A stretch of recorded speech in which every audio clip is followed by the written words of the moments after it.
Hello बच्चों, स्वागत करता हूं आप सभी का अपने इस YouTube चैनल पर। आज हम शुरू करने वाले हैं क्लास 12 का फिजिक्स का पहला चैप्टर, विद्युत आवेश एवं क्षेत्र। इस चैप्टर को शुरू करने से पहले मैं आपको कुछ बातें बता देता हूं। ये अपनी पहली क्लास है इस चैनल पर। इस चैनल पर आपको पूरी क्लास 12 की फिजिक्स पढ़ाई जाएगी। एक एक चैप्टर का एक एक न्यूमेरिकल करवाया जाएगा और एक एक MCQ भी हल करवाया जाएगा।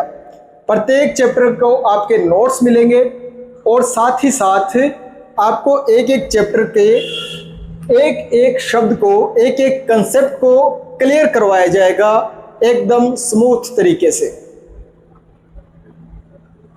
अगर आप इस चैनल पर पहली बार आए हैं तो इस वीडियो को एक बार कंप्लीट देख लीजिए। फिजिक्स से रिलेटेड आपके सारे कंसेप्ट, ये जो अपने पहला चैप्टर पढ़ रहे हैं, जो टॉपिक आप पढ़ेंगे उसके सारे कंसेप्ट आपको क्लियर हो जाएं और आपको ये वीडियो पसंद आए तो आप इस चैनल को सब्सक्राइब जरूर कर लीजिए और अपने दोस्तों के साथ शेयर जरूर कर दीजिए। तो चलिए अपने शुरू करते हैं आज की क्लास। तो सबसे पहले जो चैप्टर का नाम लिखा है विद्युत आवेश एवं क्षेत्र। तो विद्युत आवेश को समझते हैं बच्चों, क्या होता है। विद्युत आवेश जो है वो किसी वस्तु का एक गुण है और इसकी खोज किसने की अपने सबसे पहले वहीं से देख लेते हैं। तो इसकी खोज हुई थी बच्चों 600 ईस्वी पूर्व। कब? 600 ईस्वी पूर्व। ग्रीक देश है, उसके एक व्यक्ति थे जिनका नाम था थेल्स। क्या नाम था? थेल्स। थेल्स ने क्या किया, एक एम्बर का टुकड़ा लिया, एक एम्बर का टुकड़ा लिया और एम्बर के टुकड़े को कपड़े से रगड़ा।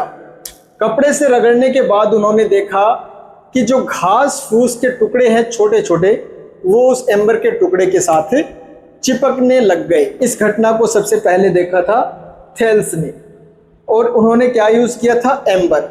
एम्बर मैं आपको बता दूं, एम्बर जो होता है वो पेड़ों से निकलने वाला एक चिपचिपा पदार्थ है। जैसे अपने यहाँ पर गोंद निकलता है पेड़ों से, उसी प्रकार एम्बर भी पेड़ों से निकलने वाला एक चिपचिपा पदार्थ है और ये सूखने के बाद हार्ड हो जाता है।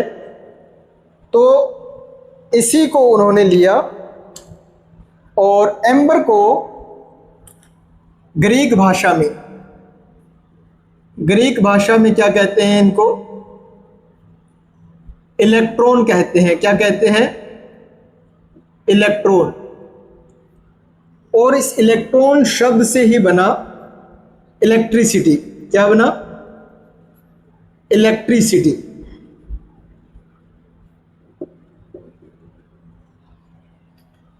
इलेक्ट्रिसिटी को ही अपने हिंदी में क्या कहते हैं?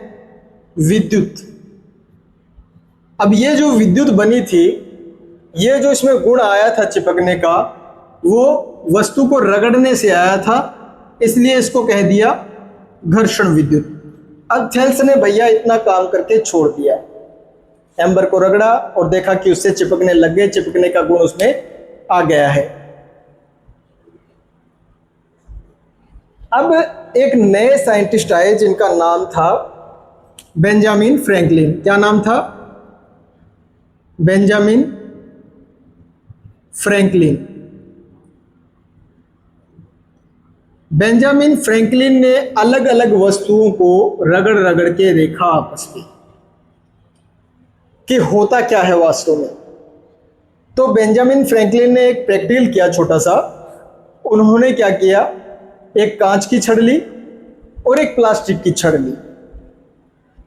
सबसे पहले उन्होंने कांच की छड़ ली, उसको कपड़े से रगड़ा और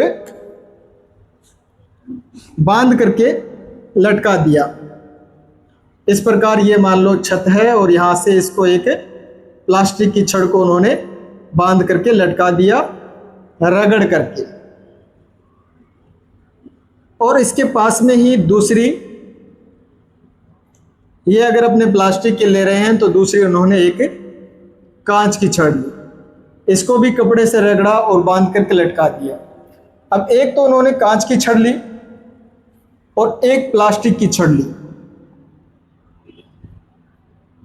दोनों को इस प्रकार पास पास लटका दिया और दोनों को ही कपड़े से रगड़ लिया।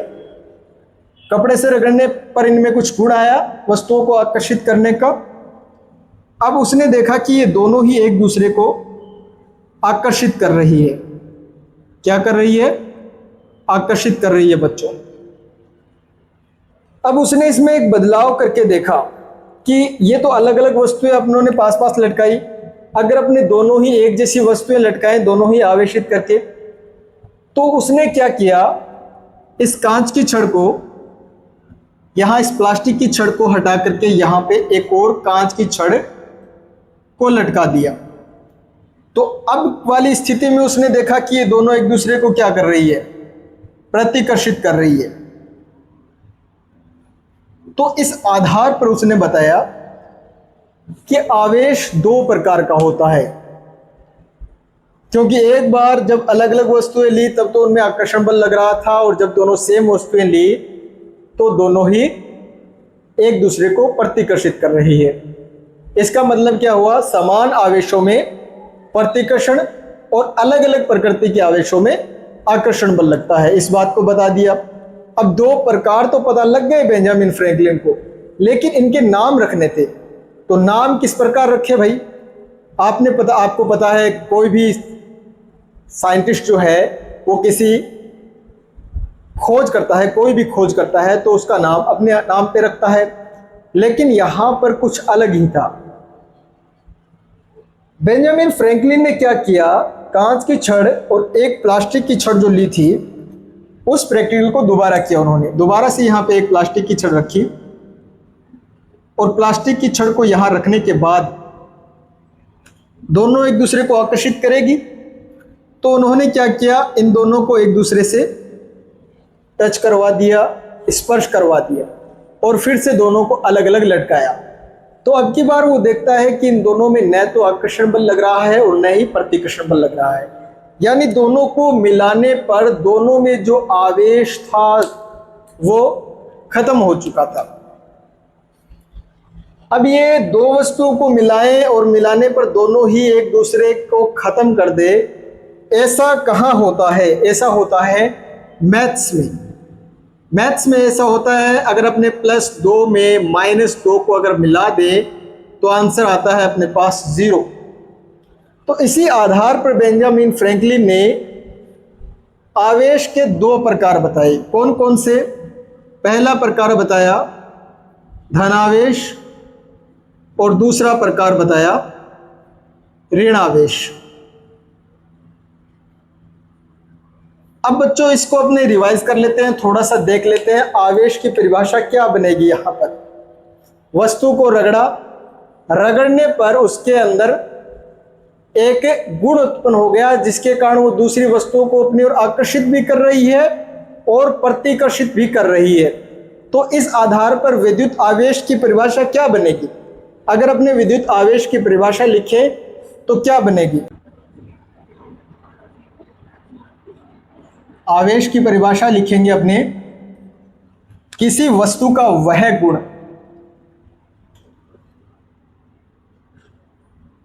किसी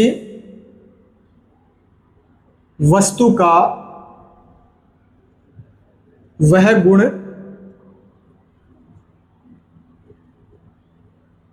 जिसके कारण वह अन्य आवेशित वस्तु को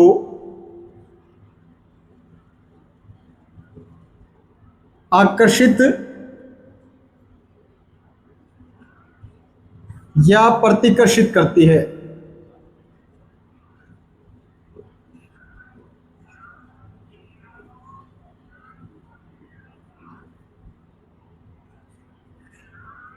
आवेश कहलाता है। आवेश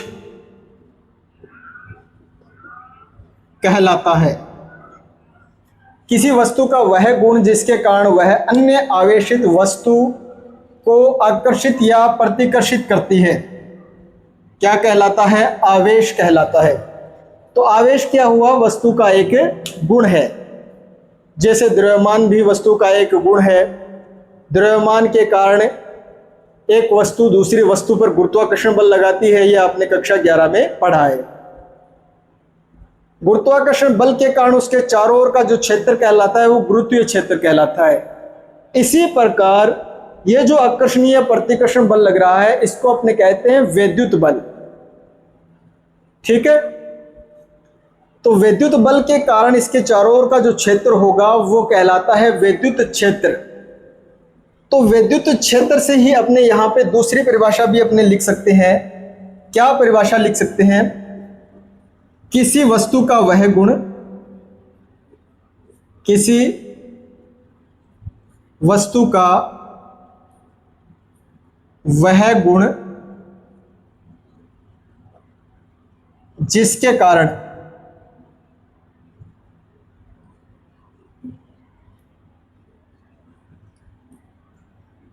वह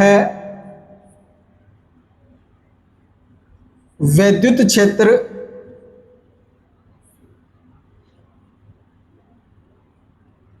या चुंबकीय क्षेत्र या दोनों उत्पन्न करती है। अब देखो, ये आवेश जब एक जगह रुका रहेगा तो ये केवल विद्युत क्षेत्र उत्पन्न करेगा, और जब गति करेगा तो चुंबकीय क्षेत्र भी उत्पन्न करेगा। तो या तो ये विद्युत क्षेत्र उत्पन्न करेगा या चुंबकीय क्षेत्र उत्पन्न करेगा या दोनों उत्पन्न करेगा। तो इस गुण को भी अपने क्या कहेंगे? आवेश कहेंगे। ये आवेश जब रुका हुआ रहता है तो अलग प्रकार के गुण प्रदर्शित करता है, और जब गति करता है तो अलग प्रकार के गुण प्रदर्शित करता है। तो ये जो पहला चैप्टर और दूसरा चैप्टर जो है अपना बच्चों, इसमें अपने सिर्फ रुके हुए आवेश के बारे में अध्ययन करेंगे। और फिजिक्स की जिस ब्रांच में अपने रुके हुए आवेश के बारे में अध्ययन करते हैं उसको कहते हैं स्थिर वैद्युतिकी। क्या कहते हैं? स्थिर वैद्युतिकी। यानी जिसमें अपने स्थिर आवेशों का अध्ययन करते हैं उसे कहेंगे स्थिर वैद्युतिकी। तो अब स्थिर वैद्युतिकी भौतिक विज्ञान की वह शाखा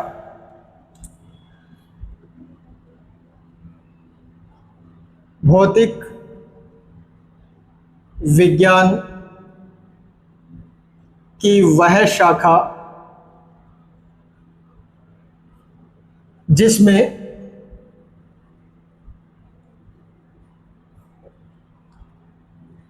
स्थिर कह सकते हो आप या फिर रुका हुआ। स्थिर का मतलब क्या है? रुका हुआ, जो गति नहीं करता। स्थिर आवेशों का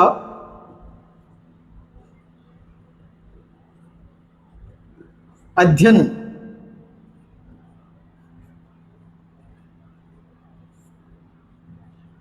किया जाता है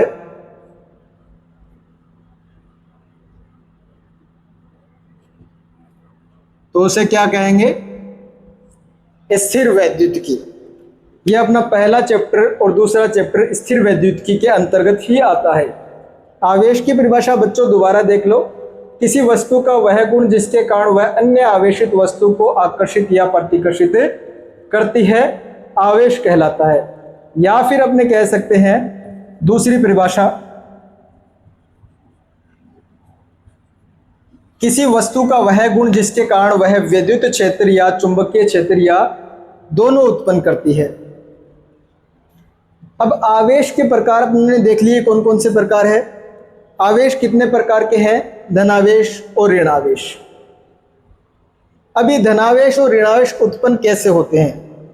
आवेश उत्पन्न होने का मूल कारण क्या है? वस्तुओं को रगड़ना, इतना पता लग गया आपको। लेकिन रगड़ने के कारण वस्तु में होता क्या है वास्तव में, उस चीज को अपने समझते हैं।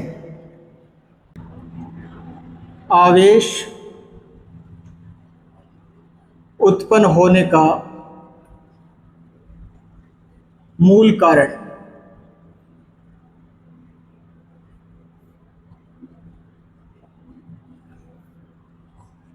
अब कोई भी वस्तु हो, आपको पता है परमाणुओं से मिलकर बनी होती है।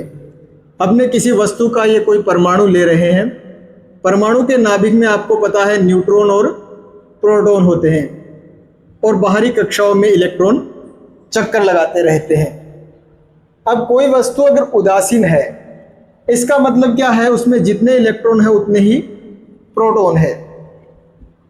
प्रोटॉन और इलेक्ट्रॉन पर आवेश जो होता है वो सेम होता है। कितना होता है?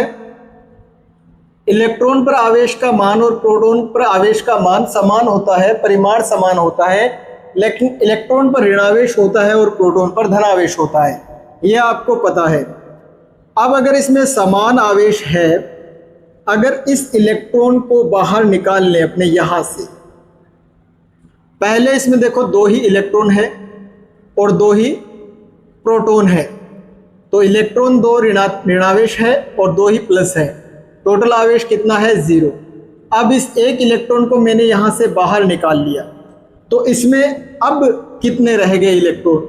माइनस का 1 और प्रोटॉन कितने हैं? अभी भी 2 हैं।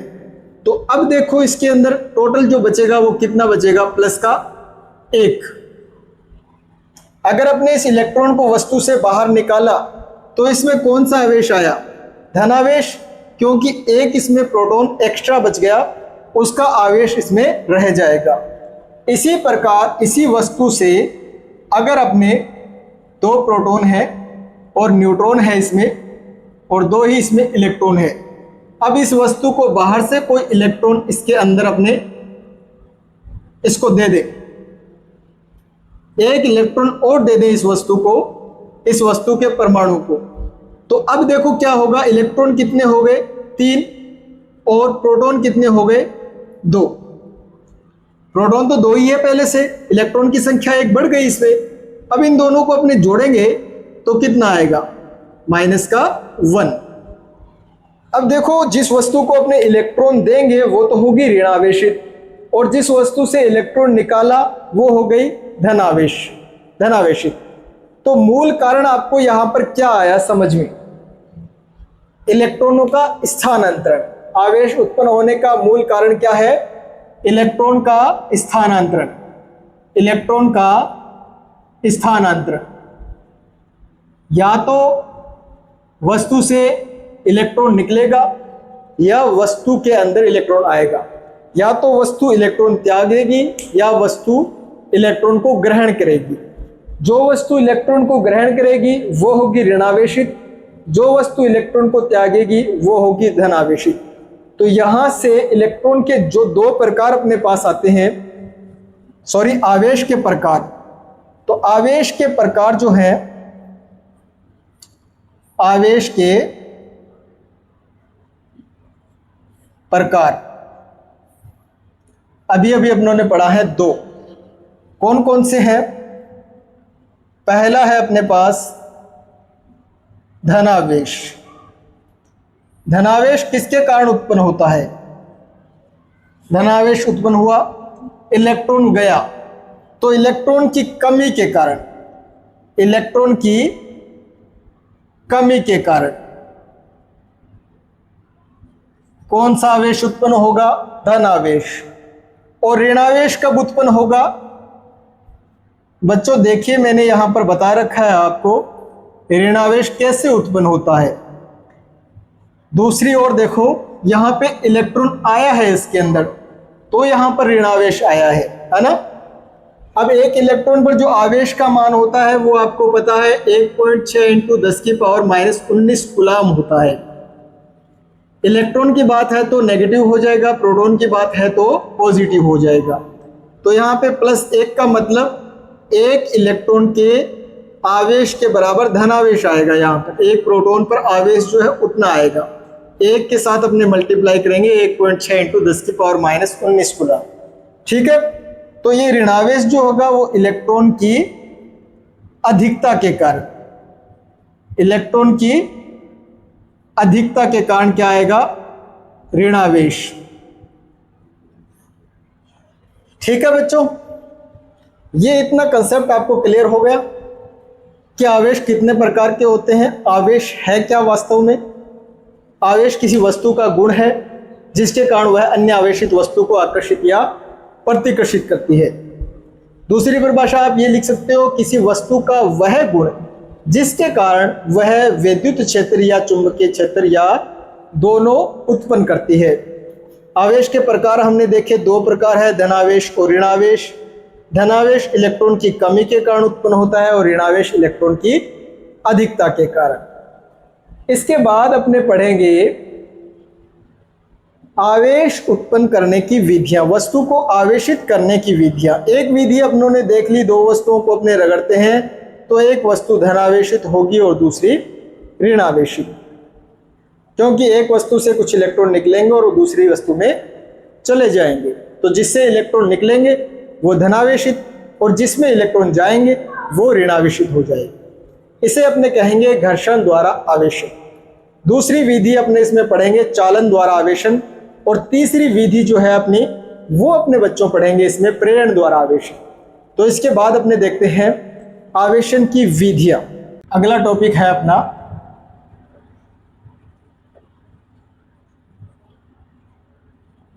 आवेशन की विधियां। इसमें अपने तीन विधियां पढ़ेंगे। कौन कौन सी? पहली है इसमें घर्षण द्वारा आवेशन,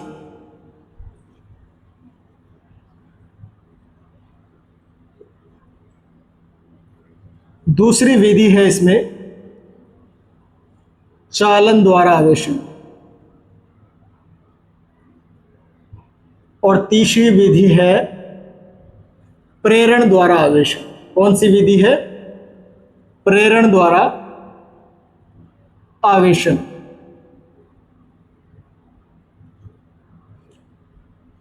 अब पहली विधि देखो, घर्षण द्वारा आवेशन।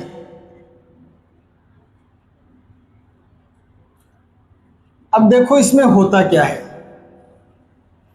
इसमें जैसे अपने पास एक कांच की छड़ है,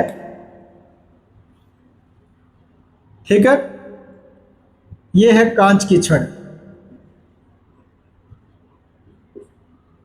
और ये है अपने पास कोई रेशम का कपड़ा। क्या है? रेशम का कपड़ा। अब देखो रगड़ने से पहले इसमें भी इलेक्ट्रॉन और प्रोटॉन समान मात्रा में है। इलेक्ट्रॉन और प्रोटॉन समान मात्रा में होंगे, धनावेश और ऋणावेश बराबर होंगे, तो वस्तु पर नेट आवेश कितना होगा? 0, यानी वस्तु है उदासीन। और ये रेशम का कपड़ा भी क्या है? उदासीन। इसमें भी इलेक्ट्रॉन और प्रोटॉन समान मात्रा में है। जब अपने इन दोनों को आपस में रगड़ते हैं तो कुछ इलेक्ट्रॉन इससे निकलेंगे और रेशम के कपड़े में चले जाएंगे। अब इसमें से कुछ इलेक्ट्रॉन निकलेंगे तो इसमें आवेश कौन सा आएगा? जिस वस्तु से इलेक्ट्रॉन निकलते हैं उसमें आता है धन आवेश, और जिस वस्तु में इलेक्ट्रॉन जाएंगे वो कैसी हो जाएगी? ऋण आवेशित।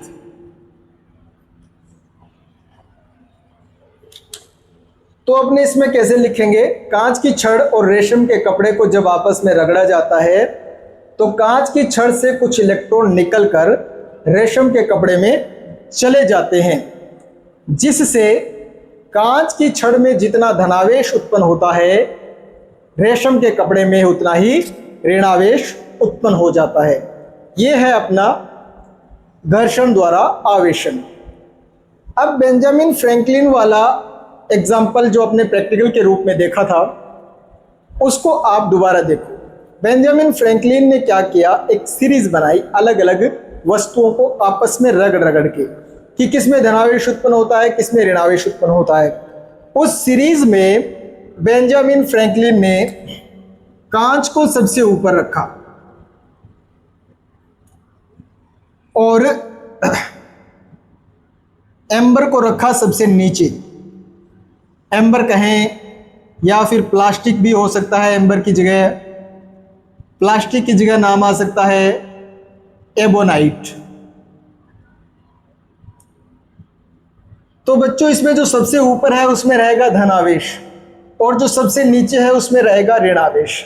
अब यहाँ पर बीच में जैसे रेशम का कपड़ा आ जाएगा आपके पास, कभी रेशम का कपड़ा दे दिया। आपको ये क्वेश्चन में पूछ सकता है कि कांच की छड़ को अगर अपने रेशम के कपड़े के साथ रगड़े तो कांच की छड़ में कौन सा आवेश आएगा। तो कांच की छड़ को किसी से भी रगड़ो बच्चों, उसमें हमेशा आपको याद रखना है धनावेश। कांच की छड़ में हमेशा क्या आएगा, धनावेश, और इनमें हमेशा क्या आएगा, ऋणावेश। अब क्या दें कि रेशम के कपड़े को एम्बर के साथ रगड़े तो रेशम के कपड़े में कौन सा आवेश आएगा। तो एम्बर में तो ऋणावेश आएगा ही, एक में अगर ऋणावेश आता है तो दूसरे में कौन सा आएगा, धनावेश। अब ये एम्बर, ये जो रेशम का कपड़ा है, ये इसमें कौन सा आवेश आएगा, ये इस बात पर डिपेंड करता है कि इसको कांच की छड़ के साथ रगड़ा जा रहा है या एम्बर के साथ रगड़ा जा रहा है। अगर अपने इसी कपड़े को कांच की छड़ के साथ रगड़ेंगे तो इसमें आएगा ऋणावेश, और अगर इसको एम्बर या प्लास्टिक या एबोनाइट के साथ रगड़ रहे हैं तो आएगा इसमें धनावेश। ठीक है, तो आपको इन दो को याद रखना है, कांच में हमेशा धनावेश याद रखना है और एम्बर, प्लास्टिक या एबोनाइट में हमेशा ऋणावेश याद रखना है। तो दूसरी जो वस्तु होगी उसमें इनका ऑपोजिट चार्ज आएगा, कांच है तो कांच में ऋणावेश और दूसरी वस्तु में ऋणावेश। ऐसे ही एम्बर में ऋणावेश और दूसरी वस्तु में धनावेश। ठीक है, एबोनाइट क्या होता है बच्चों, एबोनाइट भी एक प्रकार का प्लास्टिक ही है।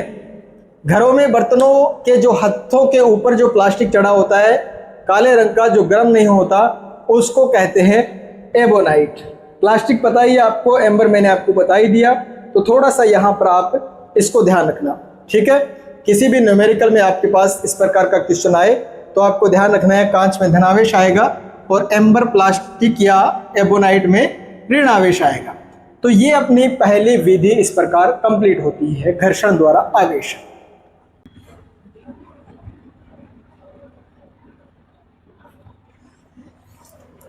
बहुत ही आसान है ये चालन द्वारा आवेशन। चालन द्वारा आवेशन किस प्रकार करेंगे, देखो अपने लेंगे एक उदासीन गोला। ठीक है, ये है अपने पास एक उदासीन गोला। ठीक है, चालक गोला है ये, और इसको अपने रखा है एक कुचालक स्टैंड पर। यह है अपने पास उदासीन चालक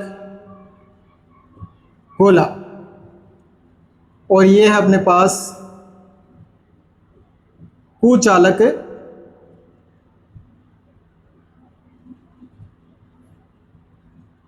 स्टैंड। उदासीन का मतलब जितने इसमें धनावेश उतना ऋणावेश, यानी जितने इलेक्ट्रॉन उतने प्रोटॉन। अब अपने क्या करेंगे, एक दूसरा आवेशित चालक गोला लेंगे, इसको करना है अपने को आवेशित। ठीक है, तो एक दूसरा आवेशित चालक गोला लेंगे। ठीक है, ये अपनों ने लिया आवेशित चालक गोला, इसको भी अपनों ने कुचालक स्टैंड पे रख दिया है, लेकिन इसके अंदर आवेश है, ये आवेशित है। इसके अंदर धनावेश है, ऋणावेश है, सॉरी ऋणावेश लिया है अपनों ने, तो ये है ऋणावेशित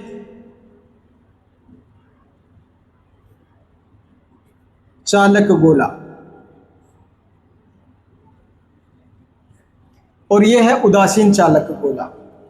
इन दोनों को अपने एक चालक तार से जोड़ देते हैं। ठीक है, ये जो बीच में अपनों ने लिया है ये है चालक तार। चालक तार कौन सा होगा, जिसमें विद्युत धारा प्रवाहित हो सकती है। कोई भी धातु का तार लिया है अपने, तो चालन का मतलब क्या होगा, इसमें से कुछ इलेक्ट्रॉन यानी ये जो ऋणावेश है, ये ऋणावेश इस चालक तार के माध्यम से होते हुए इस गोले में भी आ जाएगा। आधा इसमें हो जाएगा, आधा इसमें हो जाएगा। और ये कब तक होगा, जब तक दोनों के विभव समान न हो जाए। विभव वाला अपना चैप्टर है अगला। तो ये चालक तार जोड़ने के बाद कुछ आवेश ऋणावेश इसमें आ जाएगा। अब अपने इसके बाद क्या करेंगे, इस चालक तार को यहां से हटा लेंगे। इस चालक तार को यहां से हटा लेंगे तो ये भी देखो दोनों ही ऋणावेशित हो जाएंगे। ठीक है, यहां पर नया चित्र बना देता हूं मैं। दोनों को अपने अलग अलग कर देंगे फिर से।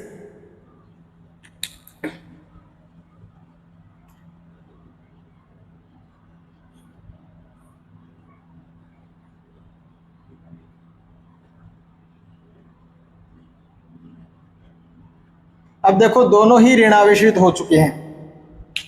ये भी ऋणावेशित हो गया, ये तो था ही ऋणावेशित पहले से, और ये भी ऋणावेशित हो गया। ऋणावेशित, और ये तो पहले से ही ऋणावेशित था। इस प्रकार अपने उदासीन चालक गोले को आवेशित कर दिया। अगर आपको इसे धनावेशित करना हो तो अपने यहाँ पर धनावेशित गोला रखेंगे और उसको चालक तार से इसके साथ जोड़ देंगे तो ये हो जाएगा धनावेशित। तो इस प्रकार अपने चालन द्वारा एक उदासीन गोले को भी आवेशित कर सकते हैं। इसके बाद हम पढ़ते हैं वस्तुओं को आवेशित करने की तीसरी विधि, प्रेरण द्वारा आवेशन। दो विधियां अपनों ने पढ़ ली है, तीसरी विधि अपने देखते हैं, प्रेरण द्वारा आवेशन।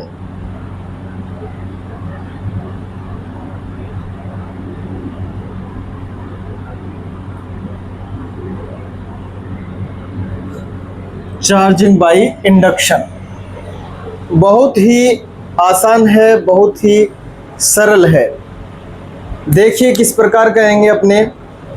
इसमें भी अपने क्या करते हैं, पहले स्टेप में सबसे पहले एक उदासीन या अनावेशित गोला लेते हैं। ये क्या है, एक उदासीन गोला। इसको अपने एक कुचालक स्टैंड पर रख देते हैं।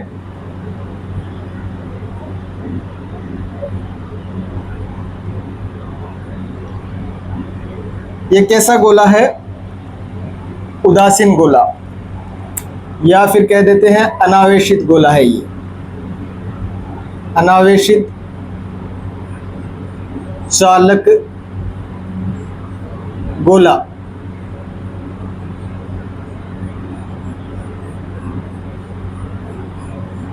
और ये है अपने पास कुचालक स्टैंड।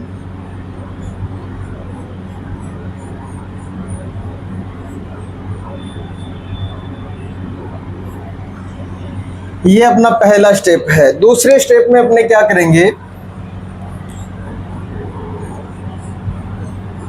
ये है अपने पास उदासीन चालक गोला। ये कुचालक स्टैंड पे इसको रख देते हैं अपने। अब अपने देखो क्या करेंगे, इस उदासीन गोले के पास एक आवेशित छड़ लेकर आएंगे। अब आवेशित छड़ अगर आप इसके पास धनावेशित लेकर आओगे तो कैसा होगा, ये ऋणावेशित होगा, ये धनावेशित। जैसे अपने इसके पास एक धनावेशित कांच की छड़ लेकर आते हैं। ये है अपने पास धनावेशित कांच की छड़। अब देखो इसके पास लाना है अपने को, इसके साथ स्पर्श नहीं करवाना। प्रेरण द्वारा आवेशन, यानी इसके अंदर जो आवेश है ऋणावेश और धनावेश, उसको क्या करेगा, ये प्रेरित करेगा। ये धनावेशी क्षण लेकर आएंगे। आपको पता है समान प्रकृति के आवेशों में प्रतिकर्षण बल लगता है और विपरीत प्रकृति के आवेशों में आकर्षण बल लगता है। तो ये धनावेश क्या करेगा, इसके अंदर जो ऋणावेश है उसको अपनी ओर आकर्षित कर लेगा। इसके अंदर जो ऋणावेश है उसको अपनी ओर आकर्षित कर लेगा, यानी ऋणावेश जो है वो गोले के इस भाग में आ जाएगा। तो यहाँ पर क्या होगा, धनावेश की अधिकता हो जाएगी, तो ये वाला भाग हो जाएगा धनावेशित। अब अपने अगले स्टेप में क्या करेंगे, ये जो दूसरी साइड है धनावेशित वाला भाग, इसको वैसे ही अपने कुचालक स्टैंड पर रखना है।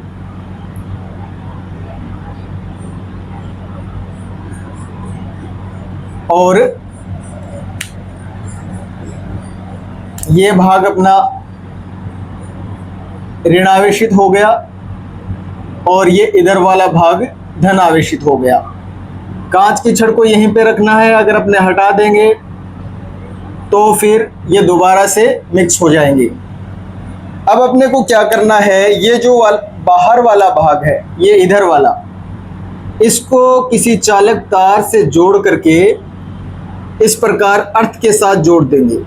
ये जो मैंने साइन बनाया है इसका मतलब है इसको अर्थिंग कर दिया, अपने पृथ्वी के साथ जोड़ दिया है। इसको कहते हैं भू संपर्कित करना, भू संपर्कित।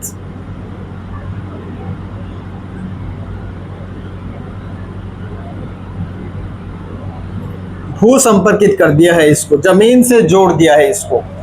अब होगा क्या देखो, अब अपने कई बार ये लिख देते हैं भाषा में कि ये धनावेश जो है इस धनावेश से प्रतिकर्षित होकर इस चालक तार के माध्यम से पृथ्वी में चला जाएगा।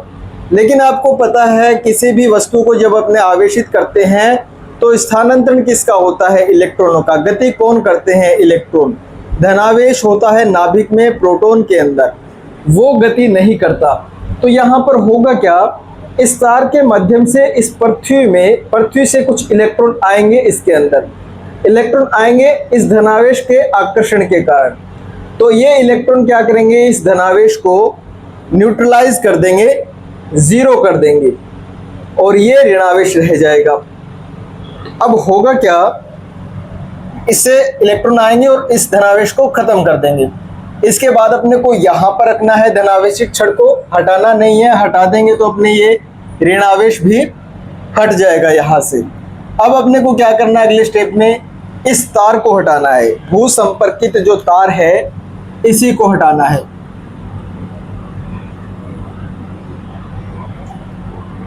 इस तार को अपने हटा देंगे तो इसके अंदर क्या बचेगा आपके पास,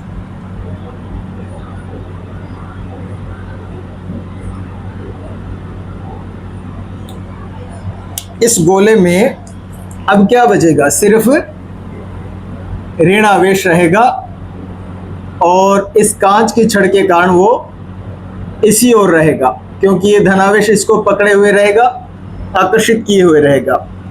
अब अगले स्टेप में क्या करना है आपको, इस धनावेश छड़ को भी हटा देना है। तो इस गोले में सिर्फ और सिर्फ क्या बचेगा, ऋणावेश। ये ऋणावेश इस छड़ को हटाने पर ये पूरे गोले की सतह पर फैल जाएगा इस प्रकार, क्योंकि ऋणावेश और ऋणावेश के बीच प्रतिकर्षण बल होगा और छड़ को अपने हटा देंगे तो इसको आकर्षित करने वाला कोई दूसरा आवेश नहीं रहेगा। तो इस प्रकार ये पूरा उदासीन गोला जो है वो बदल जाता है एक ऋणावेशित गोले में। किस में बदल जाता है, ऋणावेशित गोले में। ऋणावेशित चालक गोला।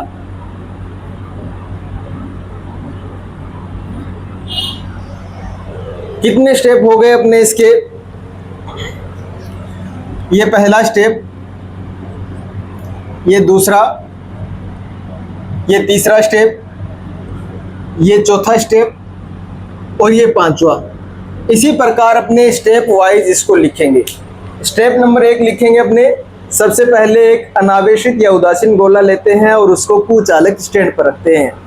स्टेप 2 में लिखेंगे, उदासीन गोले के पास एक धनावेशित कांच की छड़ को लाते हैं, जिससे क्या होता है, अनावेशित गोले में उपस्थित ऋणावेश धनावेशित कांच के छड़ की ओर आ जाता है और धनावेश विपरीत दिशा में चला जाता है। तीसरे स्टेप में अपने क्या लिखेंगे, जो धनावेशित यह जो उदासीन गोला है, इसके धनावेश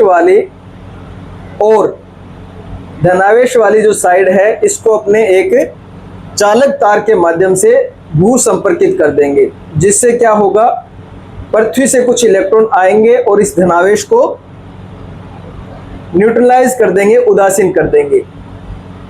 इसके बाद अपने क्या करेंगे, अगले स्टेप में स्टेप नंबर 4 में लिखेंगे, अब भू संपर्कित तार को भी अपने हटा लेते हैं, जिससे चालक गोले में सिर्फ ऋणावेश रह जाता है, लेकिन अभी भी धनावेशी छड़ को गोले के पास ही रखते हैं। 5वें स्टेप में अपने क्या लिखेंगे, अब धनावेशित कांच की छड़ को भी हटा लेते हैं, जिससे गोले में उपस्थित ऋणावेश पूरे गोले की सतह पर समान रूप से फैल जाता है।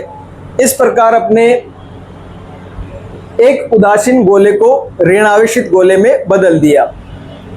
अगर आपको इसी गोले को धनावेशित करना है तो यहाँ पर आपको क्या करना पड़ेगा, धनावेशित कांच की छड़ को हटा करके यहाँ पर अपने को ऋणावेशित छड़ लानी पड़ेगी। और प्लास्टिक की छड़ में आपको पता है ऋणावेश आता है, तो ऋणावेशित प्लास्टिक की छड़ लाएंगे तो पूरी प्रक्रिया विपरीत हो जाएगी।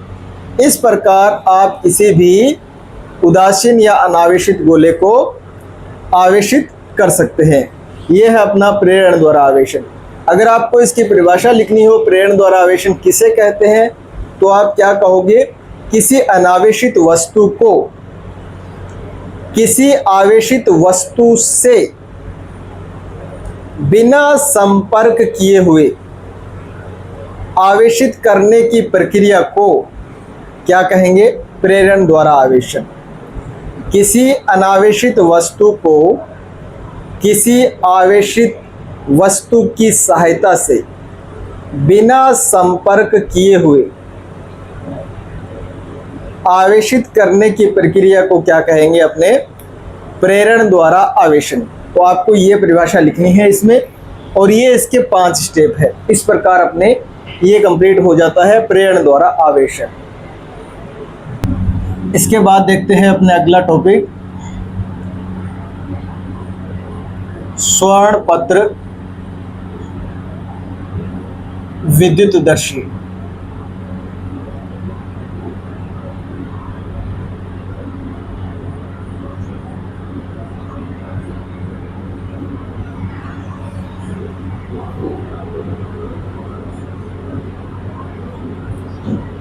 Gold leaf electroscope.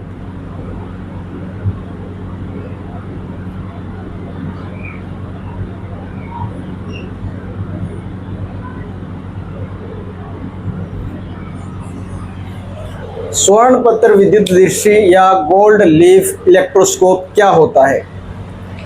देखो इसके अंदर होता क्या है वास्तव में।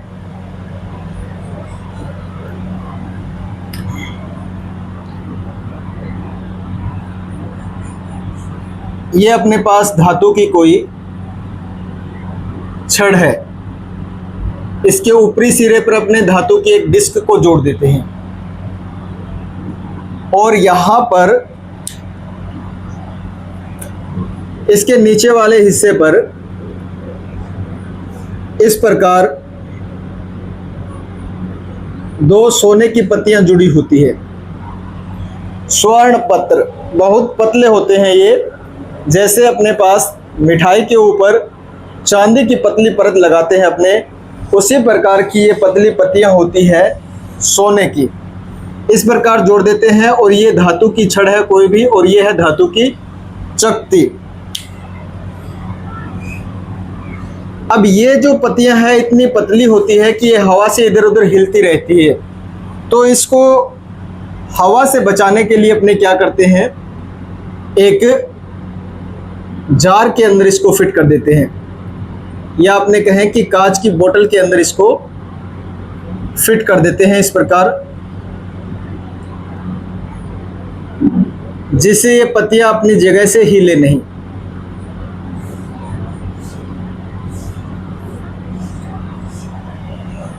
तो अब ये जो व्यवस्था बनी है अपने पास, इसको कहते हैं स्वर्ण पत्र विद्युत दर्शी। इसका काम क्या है, इससे अपने चेक कर सकते हैं कि कोई वस्तु आवेशित है, या आवेशित है तो धनावेशित है या ऋणावेशित है, या फिर अनावेशित है। इस चीज को अपने चेक कर सकते हैं इससे। ये काम कैसे करता है, इसकी क्रियाविधि कैसे है, इसको देखो। सबसे पहले अपने क्या करेंगे, इस स्वर्ण पत्र विद्युत दर्शी को चार्ज करेंगे, यानी आवेशित करेंगे। तो आवेशित करने के लिए अपने सबसे पहले इसके पास लेकर आएंगे कोई भी आवेशित छड़। ठीक है, कोई भी आवेशित छड़ लेकर आएंगे। जैसे मैं इसके ऊपर धनावेशित छड़ लेकर आ रहा हूं इसके पास, तो ये धनावेशित छड़ को अपने जैसे ही इस धातु की चकती से स्पर्श करवाएंगे, तो ये धनावेश जो है वो इस चकती में आकर के इस धातु की छड़ से आएगा इसके अंदर, और धातु की छड़ के अंदर आकर के ये इन पत्तियों पर आएगा, सोने की पत्तियों पर ये आएगा धनावेश। अब देखो दोनों ही धनावेशित है, तो दोनों में कौन सा बल लगेगा, दोनों पत्तियां इस प्रकार दूर दूर हो जाएंगी, यानी प्रतिकर्षण बल लगेगा। ये अब आवेशित हो चुका है, तो अपने क्या करेंगे, इस धनावेशित छड़ को हटा लेंगे यहां से। अब अपने को करना क्या है, जिस वस्तु में, जैसे अपने पास ये मार्कर है, इसको अपने को चेक करना है कि ये आवेशित है या अनावेशित, और अगर ये आवेशित है तो इसमें धनावेश है या ऋणावेश है। तो क्या करेंगे, अपने इस मार्कर को इससे स्पर्श करवाएंगे, तो इन पत्तियों के अंदर जो बदलाव होता है उसको अपने चेक करेंगे। अगर अपने को इससे स्पर्श करवाया और पत्तियों में कोई बदलाव नहीं होता, यानी जिस स्थिति में ये है उसी स्थिति में रहती है, तो इसका मतलब क्या है, इस मार्कर में कोई आवेश नहीं है, क्योंकि इस आवेश को उसने प्रभावित नहीं किया। तो ये मार्कर कैसा हो गया, अनावेशित। पता लग गया अपने को। अब अपने को जैसे ये आवेशित है मार्कर, इसके पास इसको लेके आए, स्पर्श करवाया, तो अगर ये पत्तियां दूर दूर, पहले दूर दूर थी और इनके बीच की दूरी बढ़ जाती है, इनके बीच की दूरी और ज्यादा बढ़ जाती है, यानी प्रतिकर्षण बल और बढ़ जाता है। और प्रतिकर्षण बल और कब बढ़ेगा, जब ये धनावेश की मात्रा बढ़ेगी। और धनावेश की मात्रा कब बढ़ेगी, जब ये वस्तु धनावेशित होगी, तो इसमें से कुछ न कुछ धनावेश और आएगा, और धनावेश आने के बाद इनके बीच प्रतिकर्षण बल को और ज्यादा बढ़ा देगा। तो अपने यहां देखेंगे कि ये पत्तियां अगर दूर दूर हो रही है तो ये वस्तु कैसी है, धनावेशित। और अगर इसको स्पर्श करवाने पर पत्तियों के बीच की दूरी कम हो जाती है, यानी ये जो धनावेश था ये कम हो जाता है, वापस ये पहले वाली स्थिति पर आ जाती है, तो अपने कह सकते हैं कि कुछ न कुछ इसमें ऋणावेश आया है जिसने इस धनावेश को कम कर दिया। तो वो ऋणावेश कहाँ से आएगा, इसी वस्तु से। तो अगर पत्तियों के बीच की दूरी कम होती है तो अपने कह सकते हैं कि यह वस्तु कैसी है, ऋणावेशित है। और पत्तियों के बीच की दूरी बढ़ती है तो अपने कह सकते हैं कि यह वस्तु कैसी है, धनावेशित है। और कोई परिवर्तन नहीं हो रहा है, इसका मतलब है ये जो वस्तु है वो कैसी है, उदासीन है, अनावेशित है। तो इस प्रकार ये काम करता है स्वर्ण पत्र विद्युतदर्शी। ठीक है, इसमें अपने इसके नाम लिख देते हैं। ये क्या है, यहाँ पे धातु की चकती या डिस्क, और ये जो है ये है धातु की छड़,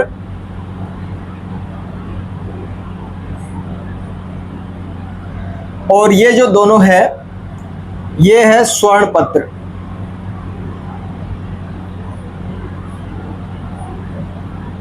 स्वर्ण पत्र, सोने की पत्तियां। और ये पूरी व्यवस्था, इसको क्या कहते हैं, स्वर्ण पत्र विद्युतदर्शी। तो ये इस प्रकार काम करता है। ठीक है बच्चों।